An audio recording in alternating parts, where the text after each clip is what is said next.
রাধে রাধে বন্ধুরা, কেমন আছো তোমরা সবাই? আশা করি সবাই অনেক ভালো আছো। তোমাদের সকলকে তোমাদের ইউটিউব চ্যানেল বাংলা ম্যাথস 2.0 তে স্বাগত জানাই। তো ফ্রেন্ডস, আজকে ক্লাস 7-এর অঙ্ক করাবো। ক্লাস 7-এর যে চ্যাপ্টার 3, সেই চ্যাপ্টার 3 নিজে করে 3.1 থেকে 3.5 পর্যন্ত সমস্ত অঙ্ক আমি তোমাদের কমপ্লিট করে দিয়েছি গত ক্লাসে। তো আজকে সেই সমানুপাতের চ্যাপ্টারই কোষে দিকে 3-র যে অঙ্কগুলো আছে 1 থেকে 14 পর্যন্ত সমস্ত অঙ্ক আজকে একটা ক্লাসে দিয়ে দেবো।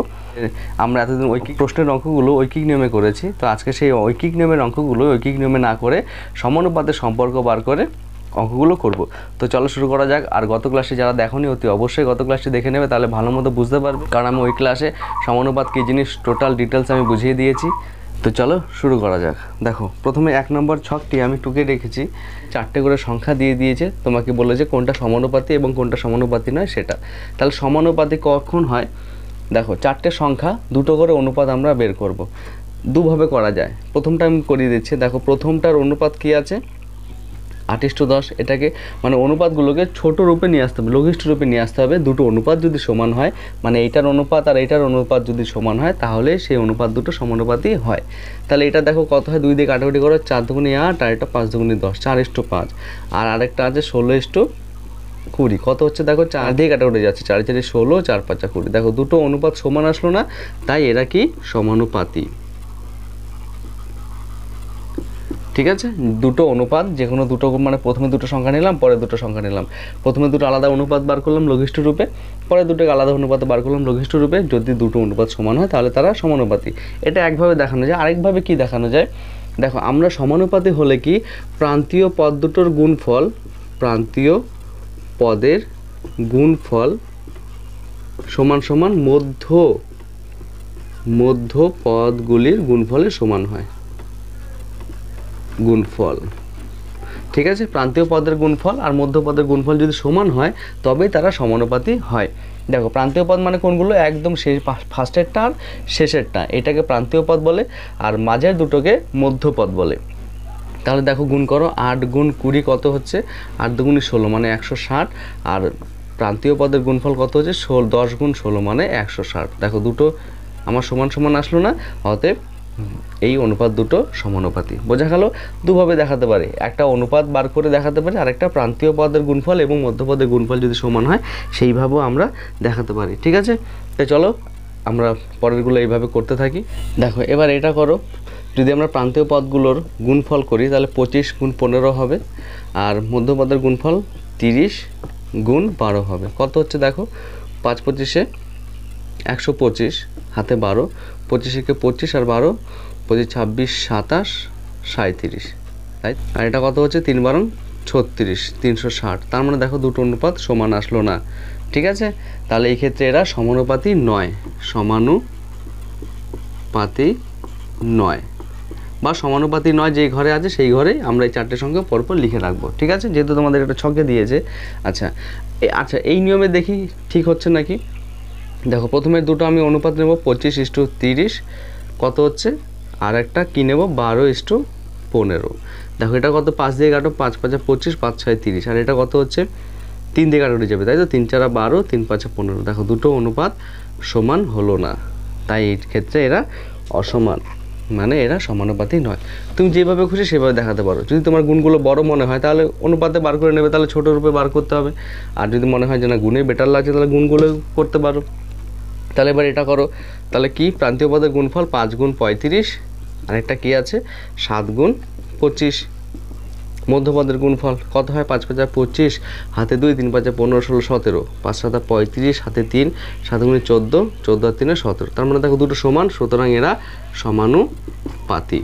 বোঝা গেল? বা সমানুপাতির ঘরে এই 4টে সংখ্যা রেখে দেবো। এবার এইটা করো, 4 গুণ কি করবো 18, আরেকটা করবো কি 10 গুণ 30। এটা করলে 300 হচ্ছে, আর এটা করলে 4 18 72, 4 18 72, তাই তো, 4 32, 4 4 4 3 7। তার মানে এটা কি দুটো অসমান। দেখো দুটো গুণফল আমার সমান আসলো না, অসমান আসলো, তাই এটা সমানুপাতি নয়। আচ্ছা, এবার এটা দেখো, 5 গুণ 20, আর এটা 10 গুণ 16 কত হচ্ছে, 5 20 100, আর এটা 160। তার মানে এটাও সমানুপাতি নয়। আর এটা দেখো কি আছে, 9 গুণ 30 সমান সমান, আর একটা আছে 15 গুণ 18। তাহলে কত হবে 3 নং 27, আর এটা কত হচ্ছে 5 18 90, 18 কে 18, 18 9 27। তার মানে এই দুটো সমানুপাতে আসলো, সমান আসলো, অতএব এরা সমানুপাতি। তো চলো এবার 2 এর অঙ্কটা করি। দেখো এবার 2 এর অঙ্কটা কি আছে, 8 জন লোক একটি কাজ 15 দিনে করতে পারে, হিসাব করে দেখি 10 জন লোক ওই কাজটি কত দিনে করতে পারবে। তার মানে এই অঙ্কগুলো আমরা ঐকিক নিয়মে করে এসেছি, তাহলে এটা আমি সমানুপাতে করব। দেখো ঐকিক নিয়মে যেভাবে করতাম সেভাবে করব। প্রথমে কি লিখতাম, গণিতের ভাষায় সমস্যাটি হলো, তাহলে সেটাই লিখব, গণিতের ভাষায় সমস্যাটি হলো, ঠিক আছে।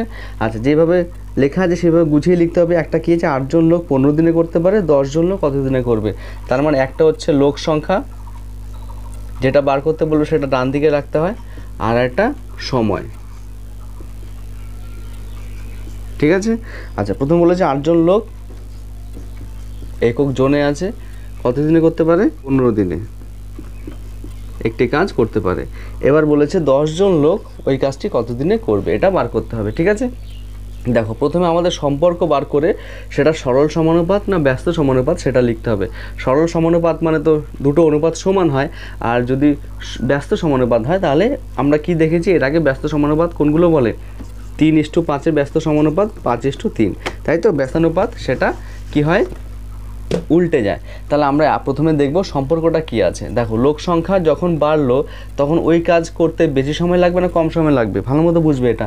8 জন লোক যে কাজ করে 15 দিনে, এবার 10 জন লোক ওই কাজটাই করবে, তাহলে আমার নিশ্চয়ই কম সময় হয়ে যাবে, কারণ আমি 2 জন লোক বেশি পেয়েছি, তাহলে আমি কম সময়ে কাজটি কমপ্লিট করতে পারবো। তাহলে দেখো এখানে লোক সংখ্যা বাড়লে সময় কম লাগবে, পুরো কথাটা লিখবে কিন্তু, কেমন, কম লাগবে, সুতরাং এখানে লিখবে। এবার সুতরাং লোক ও সময় পরস্পর সরল সমানুপাতে আছে, ঠিক আছে, সরল সমানুপাতে আছে। যে এদিকেও বাড়লো এদিকেও, সরল কেন হবে, ব্যস্ত হবে, তাই না, কারণ এদিকে বাড়লো এদিকে কমলো, তার মানে ব্যস্ত সমানুপাতে আছে। এবার দেখো সমানুপাতটি লিখবে এবার। সুতরাং সমানুপাতটি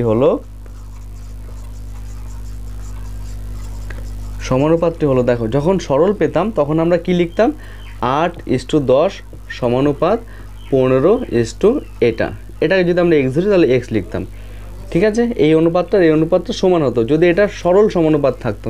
এখানে যেহেতু ব্যস্ত সমানুপাত, তার মানে এই অনুপাতের সঙ্গে এই অনুপাত সমান না, এই অনুপাতের সঙ্গে এই অনুপাত উল্টে যাবে। কীরকম, তখন সেই ক্ষেত্রে হবে 8:10 সমানুপাত, এটা উল্টে যাবে, মানে এইটা চলে আসবে এখানে আর 15টা চলে আসবে পরে, ঠিক আছে। যদি সরল সমানুপাতি হয় তাহলে এটার সাথে এটা পুরো সমান হয়ে যাবে, ঠিক আছে, মানে এটা 5:7 হলে এটাও 5:7 হবে। যদি এটা ব্যস্ত সমানুপাতি হয় তাহলে এটা 5:7 হলে এটা 7:5 হবে। সেটাই আমি করলাম, যেহেতু ব্যস্ত তাই এটাকে উল্টে লিখলাম, বোঝা গেল। এবার আমরা কি করব, দেখো এটা প্রথম পদ, দ্বিতীয় পদ, তৃতীয় পদ, চতুর্থ পদ, কোন পদটা বার করব, তৃতীয় পদ। সুতরাং ডাইরেক্ট লিখব তৃতীয় পদ সমান সমান কি হবে, আমরা এর আগে দেখেছিলাম তৃতীয় পদ কার সাথে গুণ থাকে, ওই যে একটু আগে তোমাদের দেখালাম যে প্রান্তীয় পদের গুণফল সমান সমান মধ্য পদ দুটির গুণফলের সমান, তাই তো। তৃতীয় পদের সাথে দ্বিতীয় পদ গুণ আকারে থাকে, তাই তৃতীয় পদ বার করব, তাই দ্বিতীয় পদ দিয়ে ভাগ করব, ঠিক আছে। আর প্রান্তীয় পদ দুটোর গুণফল একসাথে থাকে, ঠিক আছে। আচ্ছা, এই জিনিসটা আমি আরেকটু বুঝিয়ে দিচ্ছি, এটা নিশ্চয়ই অনেকে বুঝতে পারছো না যে এটা কী করে বার করব, সেটা আমি একটু তোমাদের বুঝিয়ে দিচ্ছি। দেখো এগুলো মুছে দিই। দেখো প্রথম পদ আমি শর্টকাটে লিখছি, প্রথম পদ অনুপাত দ্বিতীয় সমানুপাত তৃতীয় পদ অনুপাত চতুর্থ পদ, তাই তো, ঠিক আছে। আচ্ছা দেখো এটার মানে কি, এটা একটা অনুপাত মানে ভগ্নাংশ, প্রথম বাই দ্বিতীয় সমান সমান তৃতীয় বাই চতুর্থ। এটা যেহেতু এই অনুপাতটা সমান, তাই আমরা লিখতে পারি এটা সমান সমান এটা, তার মানে এটাকে ভগ্নাংশ আকারে লিখলাম, প্রথম বাই দ্বিতীয়, তৃতীয় বাই চতুর্থ। দেখো এবার এটা ক্রস গুণ হয় না, ক্রস গুণ হলে কি লিখতে পারি, প্রথমের সাথে চতুর্থ গুণ হচ্ছে, প্রথম গুণ চতুর্থ সমান সমান দ্বিতীয় গুণ তৃতীয়, তাই তো।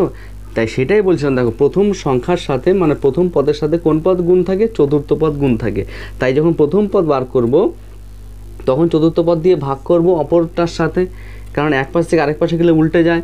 যদি চতুর্থ পদ বার করি তাহলে প্রথম পদ চতুর্থ পদের সাথে গুণ আছে, তাই প্রথম পদ দিয়ে দ্বিতীয় আর তৃতীয় পদের গুণফলকে ভাগ করব। যদি দ্বিতীয় পদ বার করি তাহলে তৃতীয় দিয়ে ভাগ করব কাকে, এদের গুণফলকে। যদি তৃতীয় পদ বার করি তাহলে দ্বিতীয় দিয়ে ভাগ করব এদের গুণফলকে।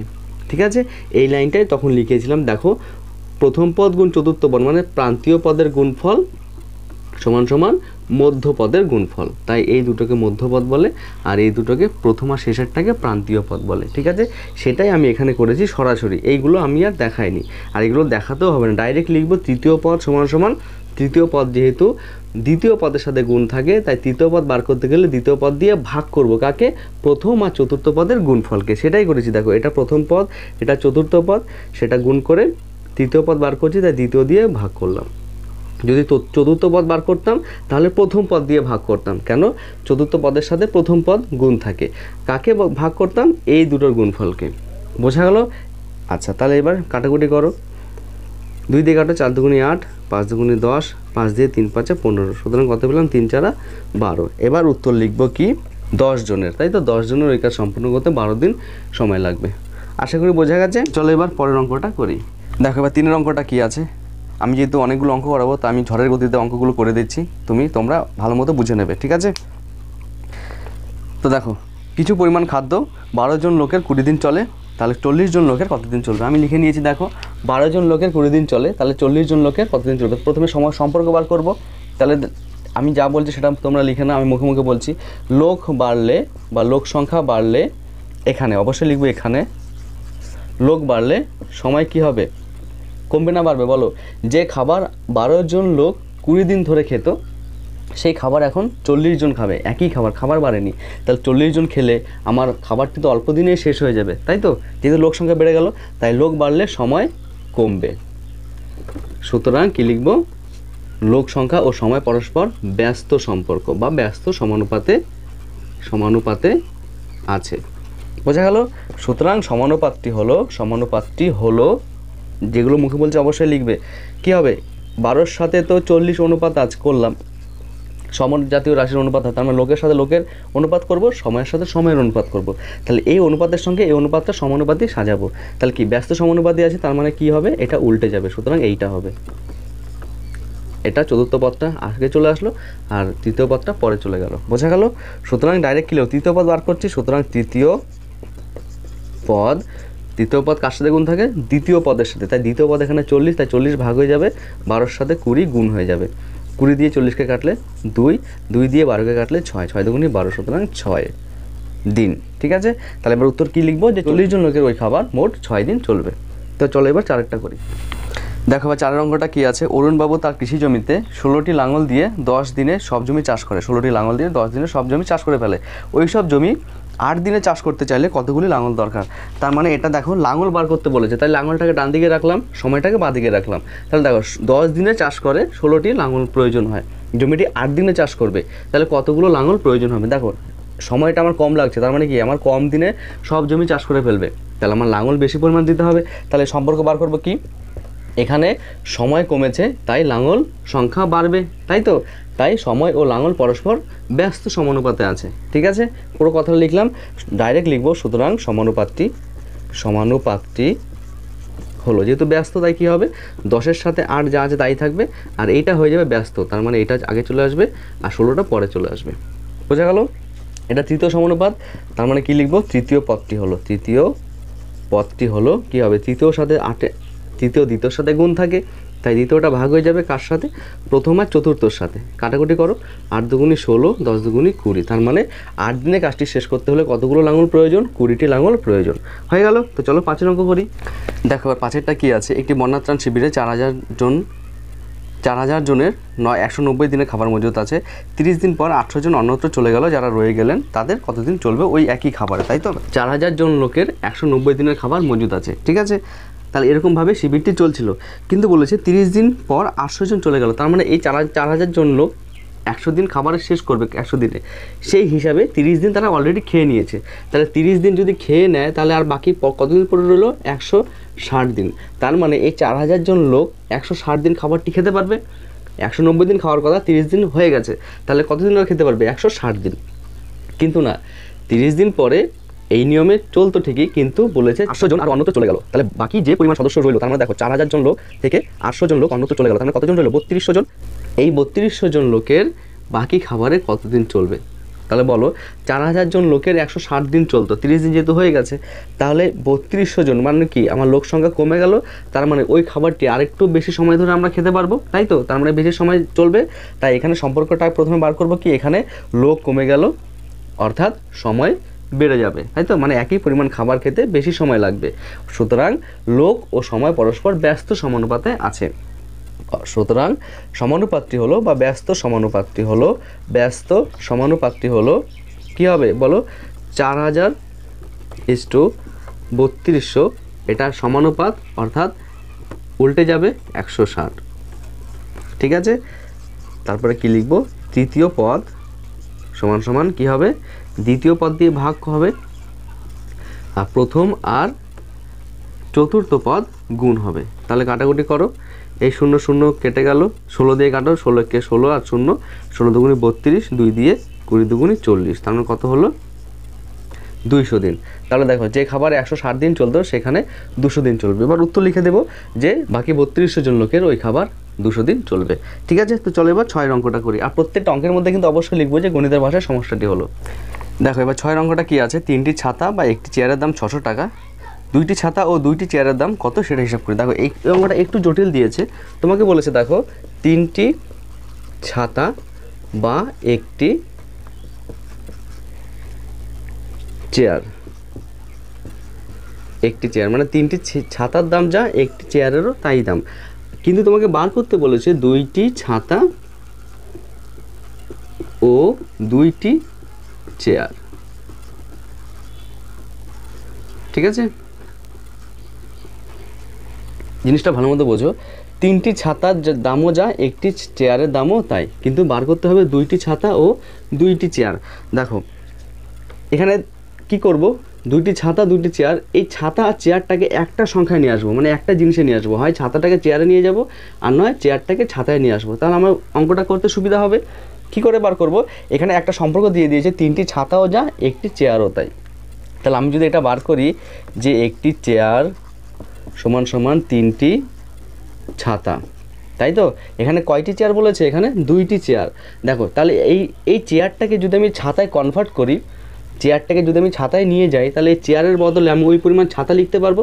তাহলে 2টি ছাতা আর ওই পরিমাণও ছাতা হয়ে গেল, তাহলে ছাতা আর ছাতা তখন যোগ করতে পারবো, তাই তো? তাই আমরা কি করব, যেহেতু 3টি ছাতাও যায়, একটি চেয়ারও তাই, তাই আমরা যে কোনো একটা বস্তুতে নিয়ে আসবো। তাই চেয়ারটাকে কী করবো? ছাতায় নিয়ে আসবো। তাহলে একটি চেয়ার যদি 3টি ছাতার সমান হয়, কয়টি চেয়ার বলেছে? 2টি চেয়ার। তাহলে 2টি চেয়ারের দাম মানে 2টি চেয়ার কী হবে? গুণ হয়ে যাবে কত? 6টি ছাতা। ঠিক আছে, দেখো ছাতাটাকেও কিন্তু আমরা চেয়ারে নিতে পারতাম, সেই ক্ষেত্রে দেখো কী হবে? 3টি ছাতা সমান সমান কি? একটি চেয়ার, 3টি ছাতা সমান সমান একটি চেয়ার। কয়টি ছাতা বার করতে বলেছে? মানে 2টি ছাতা। তাহলে 3টি ছাতা মানে একটি চেয়ার, একটি ছাতা মানে 1/3টি চেয়ার।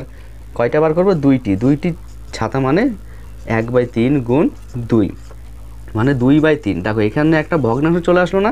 এই ক্ষেত্রে তুমি যদি করো তাহলেও হবে। তাহলে কি এটা 2/3 চেয়ার, আর এখানে আছে 2টি চেয়ার, তাহলে 2/3 চেয়ার মানে এই 2টি ছাতা মানে 2/3 চেয়ার, আর 2টি চেয়ার মানে 2। এই ক্ষেত্রে যোগ করে একটু ভগ্নাংশ চলে আসবে, তাই এই ক্ষেত্রে জটিল হয়ে যাবে। তাই আমরা কি করব? চেয়ারটাকে ছাতায় নেব। ঠিক আছে, ছাতাটাকে চেয়ারে নেব না, চেয়ারটাকে ছাতায় নেব। কেন? আমাদের সুবিধা হবে, কারণ একটি চেয়ার দেওয়া আছে, তাই একটি চেয়ার যদি 3টি ছাতা হয়, তাহলে 2টি চেয়ার মানে কি 3 দুগুণে 6টি ছাতা হয়ে যাবে। তাহলে দেখো এখানে 3টি ছাতা একটি চেয়ার, আর এখানে 2টি ছাতা ও 2টি চেয়ার, তার মানে 2টি ছাতা আমরা কি লিখতে পারি? 2টি ছাতা, তার সাথে 2টি চেয়ার, কয়টি ছাতা পেলাম? 6টি ছাতা, 6টি ছাতা, তাই তো? তাহলে মোট কয়টি ছাতা হলো? 6 আর 2 8টি ছাতা হলো। বোঝা গেল? এইবার ছাতার সাথে ছাতা আমরা সম্পর্ক বার করব, বুঝতে পারলে? তাহলে কি করলাম? যেহেতু ছাতা বা চেয়ার বলেছে, তাই যে কোনো একটাতে কী করলাম, চেয়ারটাকে আমরা ছাতায় নিয়ে নিলাম। একটা চেয়ার মানে 3টি ছাতা, এখানে দুটোতে কেন বার করলাম, কারণ এখানে দুটো চেয়ারের দাম বার করতে বলেছে, তাই দুটো চেয়ারের দাম মানে কত, 6টি ছাতার সমান হয়। তাই 2টি চেয়ার মানে 6টি ছাতা, আর আছে 2টি ছাতা, তাই 2টি ছাতার সাথে 6টি চেয়ার যোগ করলাম, সমান সমান পেলাম 8টি ছাতা। সুতরাং 2টি ছাতা ও 2টি চেয়ার সমান সমান 8টি ছাতা। এবার কি 3টি ছাতার দাম দিয়েছে কত, দেখো 600 টাকা। 3টি ছাতার দাম 600 টাকা, 8টি ছাতার দাম কত সেটা বার করব। ঠিক আছে, তাহলে এইবার আমরা এইটা কনভার্ট করে আমরা অঙ্কগুলো করবো একই নিয়মে। যে গণিতের ভাষার সমস্যাটি হলো, গণিতের ভাষার সমস্যাটি লেখার আগে আমি যেগুলো লিখলাম সেগুলো লিখে তারপরে লিখবে যে গণিতের ভাষার সমস্যাটি হলো। কি লিখবো, একটা ছাতার সংখ্যা আর একটা দাম। ঠিক আছে, তাহলে কি বলেছে, প্রথম শর্ত বলেছে 3টি ছাতার দাম 600 টাকা। 3টি ছাতার দাম 600 টাকা। কয়টি ছাতার দাম বার করব, 8টি ছাতা, তাই 8টি ছাতার দাম কত। একইভাবে ছাতা বাড়লো তাই দামও বাড়বে, তাই ছাতা ও দাম পরস্পর সরল সমানুপাতে আছে। সমানুপাতটি হলো কি হবে, এখানে দেখো যেহেতু সরল সমানুপাত পেয়েছি, সুতরাং এটাও যা এটাও তাই, তাই 3:8 সমান সমান 600 জিজ্ঞাসা চিহ্ন বা এক্স। ঠিক আছে, চতুর্থ পদ বার করছি এখানে দেখো, সুতরাং চতুর্থ পদ কী হবে, চতুর্থ পদ প্রথম পদের সাথে গুণ থাকে, তাই প্রথম পদ দিয়ে ভাগ হবে, আর মধ্য পদ দুটো গুণ হয়ে যাবে। এবার কাটাকুটি করো, 3 দিয়ে 3 দুগুণে 6 মানে 200, 8 দুগুণে 16 মানে 1600 টাকা। এখানে লিখবো না, এখানে লিখবো যে সুতরাং 2টি ছাতা ও 2টি চেয়ারের দাম কত বেরোবে, 1600 টাকা। উত্তর যখন লিখবো তখন এই লাইনটা লিখবো, 8টি ছাতার দাম আর লিখবো না। বোঝা গেল? তো চলো এবার পরের অঙ্ক করি। দেখো এবার 7এর অঙ্কটা বলেছে যে আমাদের শ্রেণীতে, এটা স্কুলের ক্লাস থেকে করাতে হবে, এটা করার প্রয়োজন নেই। ঠিক আছে, অনুপাত বার করতে হবে, ক্লাসের মানে কতজন উপস্থিত কতজন অনুপস্থিত আছে সেটা করার দরকার নেই। 8এরটাও বলেছে, দেখো বিভিন্ন রং দিয়েছে, সেই রঙগুলো কার কার অনুপাত, যেমন লাল রং আছে মোট কটা সেটা বার করবো, সবুজ রং কটা আছে, বাদামি রং কটা আছে, নীল রং কটা আছে, এরকম বার করবো। এবার যা যা তোমাকে উত্তর বার করতে বলেছে সেটা লিখতে হবে। যেমন লাল ও নীল রঙের ঘরের সংখ্যার অনুপাত কত, তাহলে আমাকে দেখতে হবে লাল রং কটা আছে আর নীল রং কটা আছে। দেখো লাল রং কটা আছে, 1 2 3 4 5, আর এদিকে 3 5 15 16 17 18, 1 2 3 3 কেন 18 9 27, তার মানে লাল রং আছে 27টা, আর নীল রং কটা আছে দেখো 1 2 3 3 6, তার মানে 27 আর 6 এর অনুপাত বার করতে হবে। তাহলে 27:6, 3 দিয়ে কাটাকুটি করো, 3 নং 7 3 2 6 মানে 9:2। বোঝা গেল? তাই আমি আর এগুলো করলাম না, আমি সরাসরি 9 রঙকে চলে যাই। দুটি শরবতে সিরাপ ও জলের অনুপাত দেওয়া আছে, দুটো শরবত আছে, বলছে কোনটি বেশি মিষ্টি। তাহলে 9টা করো, তাহলে যেভাবে আছে সেভাবে লেখো তবে। তাহলে কি লিখবো, লেখো প্রথম শরবতের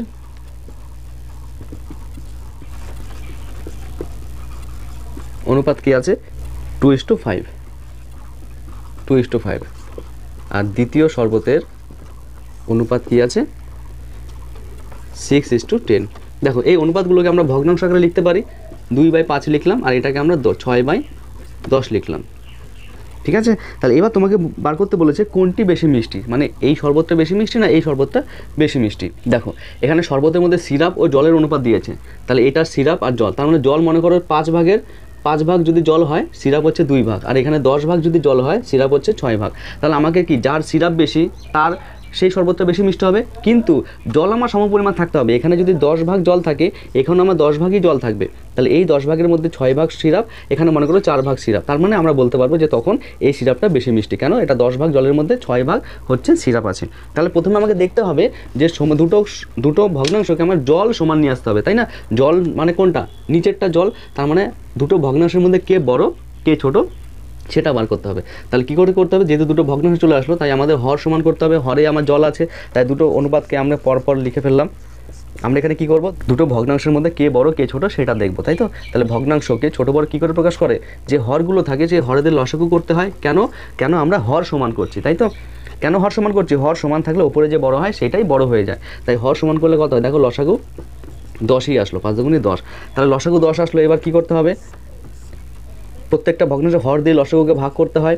দেখো ভগ্নাংশটা লিখলাম, হর দিয়ে লসাগুকে ভাগ করবো মানে 5 দিয়ে 10কে ভাগ করলে 2 দিয়ে ওপর নিচে গুণ করব, কত হচ্ছে 4/10, আর এটা তো 10ই আছে, তার মানে 10 দিয়ে 10কে ভাগ করলে 1, তাই 1 দিয়ে ওপর নিচে গুণ করলে 6/10। ঠিক আছে, তাহলে দেখো এটা প্রথমেরটা পেলাম 4/10, তারপরটা পেলাম 6/10, কে বড়, সিরাপ। দেখো দুটোরই সমান চলে আসলো না, এরও 10 ভাগ জল, এরও 10 ভাগ জল, তাহলে 10 ভাগ জলের মধ্যে এ আছে 4 ভাগ জল, এ আছে 6 ভাগ, মানে 10 ভাগ জলের মধ্যে এ আছে 4 ভাগ সিরাপ, এ আছে 6 ভাগ সিরাপ, তার মানে কে বেশি মিষ্টি, অবশ্যই যে 6 যে বড় সে বেশি মিষ্টি। সুতরাং 6টা কার পেয়েছিলাম, দ্বিতীয় শরবতের, সুতরাং কোনটা, দ্বিতীয় শরবতটা হচ্ছে প্রথম শরবতের তুলনায় বেশি মিষ্টি। বোঝা গেল? চলো এবার পরের অঙ্ক করি।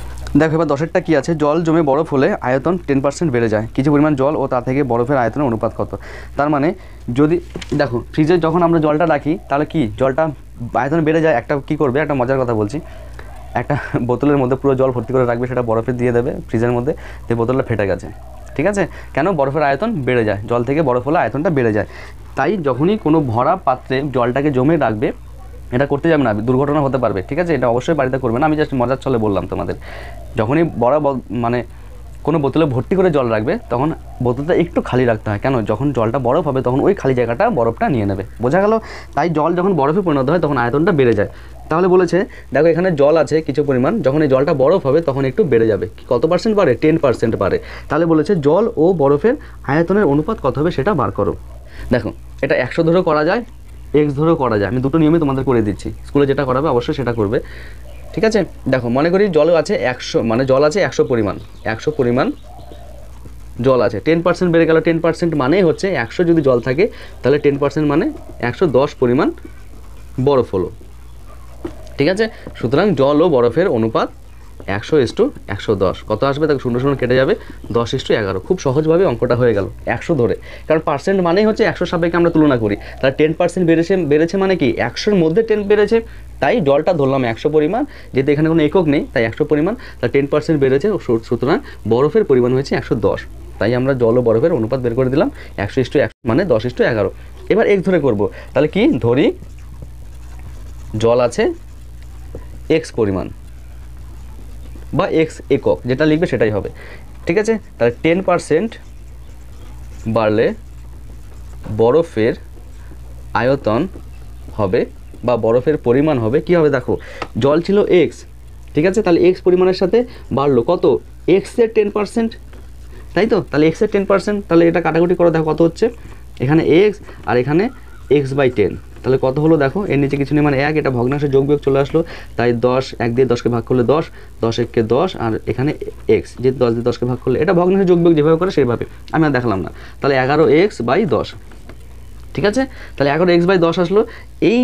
এটা হচ্ছে বরফের আয়তন, আর জলের আয়তন কত ধরেছি? x পরিমাণ জল ধরেছি, ঠিক আছে? সুতরাং জল ও বরফের আয়তনের অনুপাত কি হবে?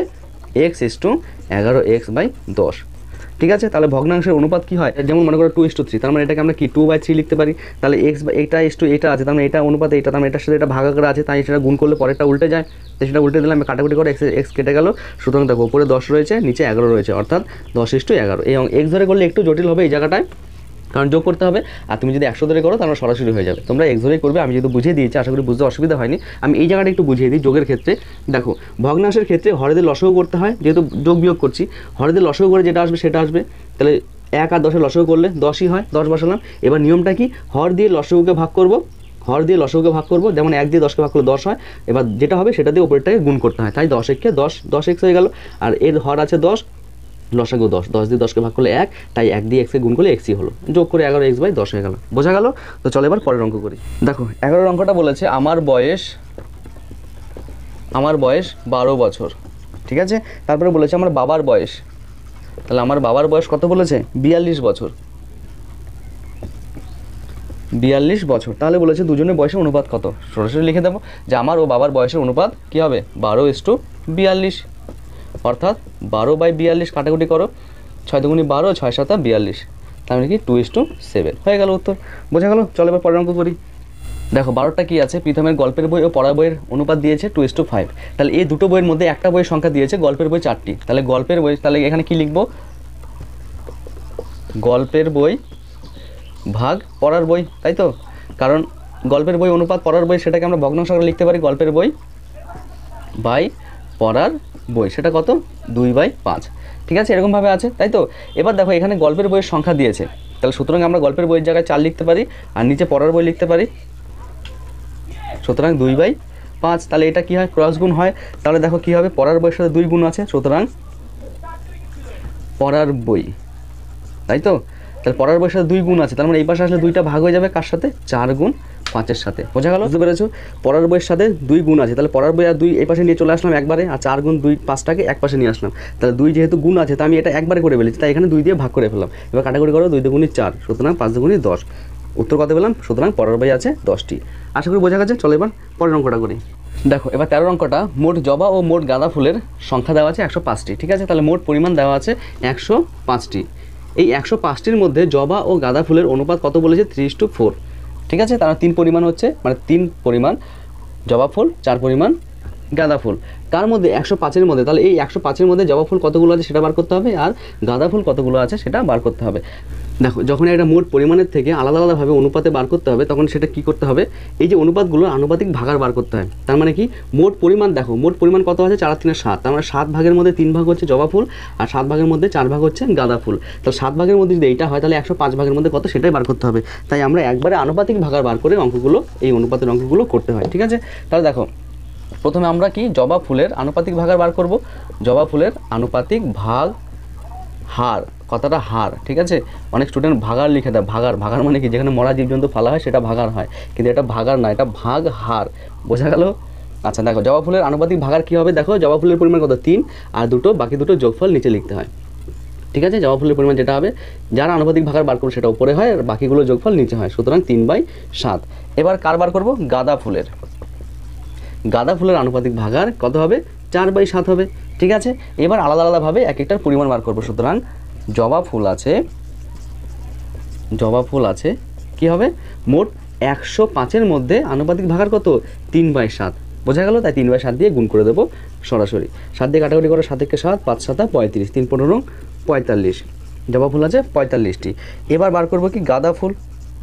গাঁদা ফুল আছে একইভাবে 105-এর সাথে 4/7 গুণ করব, কাটাকুটি করলে তো 15 হয়, আর 4 × 15 60, তার মানে কত হলো? 60টি, ঠিক আছে। এবার দেখো আরেকটা প্রশ্ন আছে, যে বলেছে যে আর কতগুলি জবা ফুল দিলে 2 রকম ফুলের সংখ্যার অনুপাত সমান হবে। আর কতগুলি জবা ফুল দিলে, দেখো 2 রকম সমান হবে, তাহলে এটা আছে কটা? 7টা, তাহলে আমার জবা ফুলও 7টাই করতে হবে।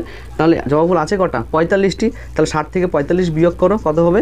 5 1 15, তার মানে 15টি জবা ফুল আরও দিলে জবা ফুল ও গাঁদা ফুলের সংখ্যার অনুপাত সমান হবে। তো আশা করি বোঝা গেছে। এবার 14 অঙ্কটা কী আছে দেখো, নিজের ইচ্ছা মতো 5 ধরনের রং করি, মানে আগের রঙের ঘরটার মতো, সেটা করার দরকার নেই। তো আজকে 13 পর্যন্ত যে কোষে দেখি 3-এর যে অঙ্কগুলো সমস্ত কমপ্লিট করে দিলাম। এরপরে পূর্ণ সংখ্যা যোগ বিয়োগ সেটা খুব তাড়াতাড়ি শুরু করে দেবো। তো ক্লাস আজকে এই পর্যন্তই। যদি ক্লাস ভালো লাগে অবশ্যই চ্যানেলটিকে সাবস্ক্রাইব করে তোমার দাদার সাথে থেকো, আর তোমার বন্ধুদের সাথেও ভিডিওটি শেয়ার করতে ভুলো না, অবশ্যই শেয়ার করে দিও। তো আবার দেখা হচ্ছে নতুন একটি ক্লাস নিয়ে, ততক্ষণে ভালো থেকো, টাটা।